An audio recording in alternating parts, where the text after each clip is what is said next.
अफगानिस्तान में तालिबानी सोच और उसकी बानगी एक बार फिर से सामने आई है। अफगानिस्तान के पूर्वी प्रांत कोस्ट में एक 13 साल के लड़के ने अपने परिवार के 13 सदस्यों की हत्या के दोषी शख्स को गोली मारी, फिर उस आदमी को फांसी दी। लगभग 80,000 लोगों ने इस फांसी को देखा, जिसका आदेश अफगान सुप्रीम कोर्ट ने दिया था और तालिबान के सुप्रीम लीडर हिब्तुल्लाह अखुंदजादा ने इसकी मंजूरी दी थी।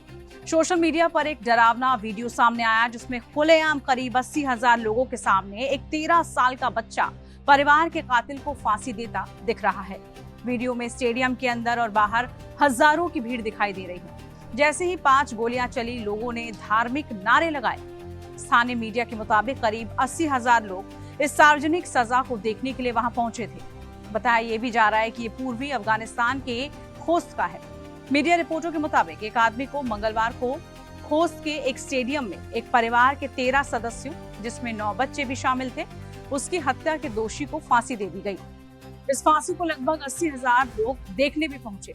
तालिबान अधिकारियों ने जिस आदमी की पहचान मंगल के तौर पर की, उसे अफगानिस्तान की कोर्ट ने दोषी ठहराया था और तालिबान के सुप्रीम लीडर हिब्तुल्लाह ने उसे फांसी देने की मंजूरी दे डाली।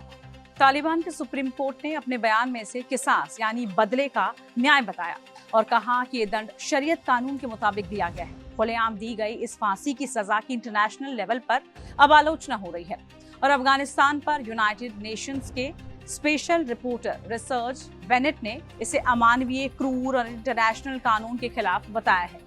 अफगानिस्तान के सुप्रीम कोर्ट के मुताबिक 2021 में सत्ता में वापसी के बाद से तालिबान की ओर से की गई ये 11वीं जुडिशियल किलिंग है।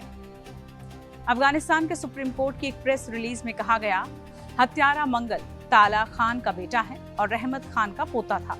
वो असल में पख्तिया प्रांत के सैद करम जिले के सजक इलाके का रहने वाला था और अभी खोस्त प्रांत के अलीशेरू और तेरेजियो जिले के कुजी अबू खानी इलाके का रहने वाला था। उसने जानबूझकर अब्दुल रहमान जावेद के बेटे और अली खान के पोते को मारा था, जिसके चलते उसे फांसी की सजा दी गई। तालिबान अधिकारियों के मुताबिक उस आदमी को पहली अदालत, अपील और सुप्रीम कोर्ट में कार्रवाई के बाद दोषी ठहराया गया। बताया गया कि पीड़ितों के परिवारों को माफी और सुलह का ऑप्शन दिया गया था, जिससे मंगल की जान बच सकती थी, लेकिन उन्होंने इसके बजाय मौत की सजा मांगी। तालिबान ने अफगानिस्तान में फिर से सत्ता में लौटने के बाद शरिया कानून की कठोर व्याख्या लागू की, जिसमें सार्वजनिक फांसी, कोड़े मारना और बाकी शारीरिक दंड शामिल हैं। ये 1990 के दशक के उनके पिछले शासन की तरह ही है। 2021 में अमेरिका और नाटो सेनाओं की वापसी के बाद तालिबान के सत्ता में वापसी के बाद से ये 11वीं सार्वजनिक फांसी है। पहले शासनकाल में भी सार्वजनिक फांसी, पथराव और कोड़े आम थे। मानवाधिकार संगठनों ने लंबे वक्त से तालिबान के न्याय तंत्र की पारदर्शिता, उचित प्रक्रिया और निष्पक्षता पर सवाल उठाए हैं।